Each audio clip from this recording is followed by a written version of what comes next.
I walked in on my son hooking up with my brother's wife, including a shocking update.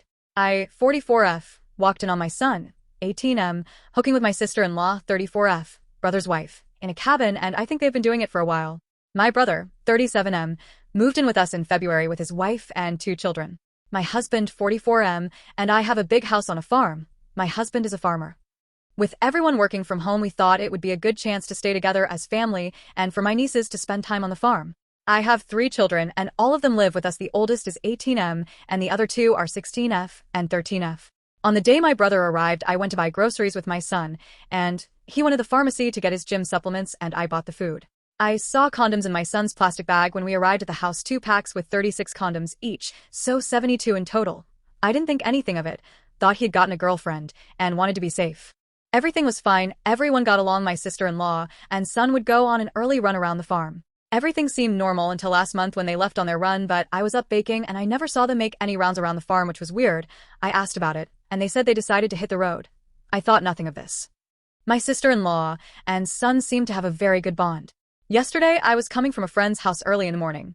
The sun wasn't even fully up yet, and it was a little dark, but I saw that the cabin we have in the farm was open and the light was on. I thought maybe one of the employees had forgotten to lock up, so I went to close the door and switch off the light, but as I got closer, I heard people having sex, and I took a peek. It turns out it was my son and sister-in-law hooking up. I didn't confront them. I was so in shock.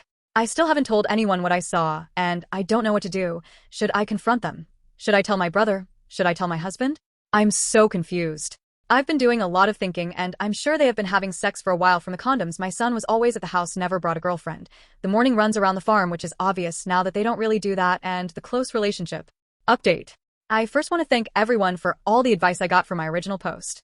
My head was all over the place. I'll try to keep this update short.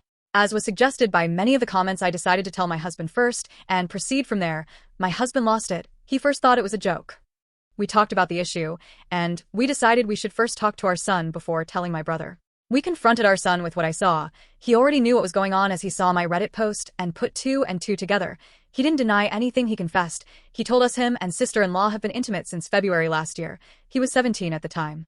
My son said it started on sister-in-law's birthday party he attended. They got drunk and did it in a bathroom, and they have been meeting at hotels ever since and sneaking off at family gatherings.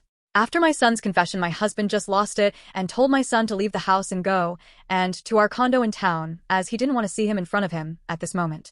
When my son was gone, my husband stormed into my brother's room and told my brother everything. Sister-in-law was not in the house at that moment. My brother lost it and packed his stuff, took the kids, and left. He asked where my son had gone. He said he wanted to teach him lesson. We didn't tell him, and he eventually left. Sister-in-law didn't return. I think my brother might have called her, or my son warned her, and she is afraid to come back. Her things are still in the house. In all the screaming and shouting, my daughters heard everything and are devastated that their family might be ruined. They miss their brother and are afraid my husband won't ever let him in the house again. My husband hates all forms of infidelity to the core and has always drilled this in our 2 eldest children that they must never cheat on anyone or be in a relationship with someone in a relationship. I know I did nothing wrong in this, but how will I ever look my brother in the eye again? He won't answer and calls or texts. My husband said I should give him time to heal.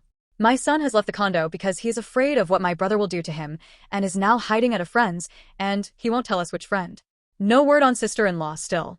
I feel like things are now out of my control, but if anyone knows on any way I can try and salvage things, I would be really appreciative. On to the next story. I found out a week before my wedding that my husband was sleeping with my maid of honor, so I exposed them both on my wedding day. I'm still processing everything that happened, and I thought sharing my story might help me find some closure. Buckle up, it's a wild ride.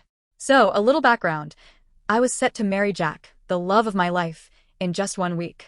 We had been together for 4 amazing years, and I thought I knew him inside and out. My maid of honor, Katie, was also one of my closest friends. We had been through thick and thin together, and I trusted her implicitly. Little did I know both of them were plotting behind my back. Fast forward to a week before the wedding. I was busy with last-minute preparations, the usual stress of finalizing the guest list, confirming vendors, and making sure my dress fit perfectly. One evening, I got home late after a final dress fitting, and I decided to check the doorbell camera footage because I was expecting a package to arrive that day whilst I was out.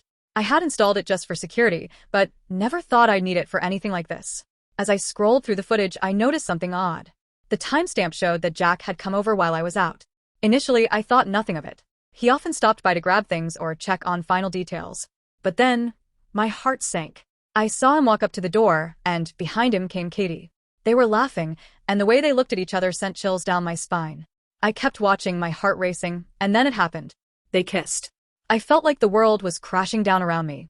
I couldn't believe what I was seeing. I replayed the moment over and over, hoping it was some sort of sick joke. But it wasn't. They were having an affair, and I had caught them red-handed. In that moment, I was flooded with emotions: anger, betrayal, heartbreak. I knew I had to confront them, but I wanted to do it in a way that would make a statement. I decided to wait until the wedding day. I wanted everyone to know what they had done, and I wanted them to face the consequences in front of our friends and family without giving them the chance to turn this around or try and manipulate me.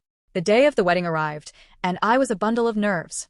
I put on my dress, a beautiful gown that I had dreamed about for years, and tried to focus on the joy of the day. But in the back of my mind, I was preparing for the confrontation. The ceremony went smoothly, and I could see the excitement in everyone's eyes. But as I stood at the altar, I felt a growing sense of dread. After exchanging vows, it was time for the reception. I decided to wait until the speeches started. Jack was up first, and he gave a heartfelt speech about love and commitment. I couldn't help but roll my eyes. It felt like a cruel joke. As he finished, I stood up, took a deep breath, and grabbed the microphone. Thank you, Jack, for those beautiful words. But I think it's time for the truth to come out. The room went silent as I pulled out my phone and connected it to the projector. I had saved the footage from the doorbell camera and was about to show everyone what I had seen. I hit play, and gasps filled the room as the video played. I watched as the color drained from Jack and Katie's faces. Jack's smile vanished, and Katie looked like she wanted to crawl under a rock. The guests were in shock, and whispers erupted throughout the crowd. I could feel my heart racing, but I couldn't stop now. Jack, you were supposed to be my partner for life, and Katie, you were supposed to be my best friend. How could you do this to me? I felt tears streaming down my face, but I held my head high. You both deserve each other. The crowd reacted in disbelief. Some people were angry, others were sympathetic, but most were just stunned. I could see my family and friends looking at me with concern, but I knew I had to stand my ground.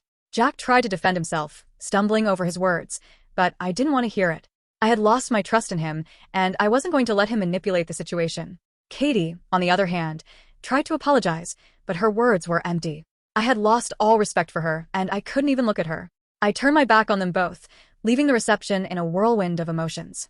I spent the night at a friend's house, and honestly, it felt like a weight had been lifted off my shoulders. I had confronted the betrayal head-on, and even though it hurt like hell, I knew I had made the right choice. The next day, I started the process of moving on. I unfollowed both Jack and Katie on social media, and I reached out to my support system, friends and family who rallied around me. It's been a few weeks since that day, and while the pain is still fresh, I'm starting to heal. I've learned that I deserve better than someone who would betray my trust so deeply. It actually turns out that Katie had been holding a grudge against me ever since college, when a guy she had a huge crush on liked me instead of her, and she's had been looking for a way to get payback ever since. I'm focusing on myself, rediscovering who I am outside of that relationship, and I'm excited for what the future holds. So, if you ever find yourself in a situation where you feel something is off, trust your instincts. And if you need to confront someone, do it on your terms. You deserve to know the truth, no matter how painful it may be. What did you think of these stories? Let me know your thoughts about them in the comments, and thanks for listening.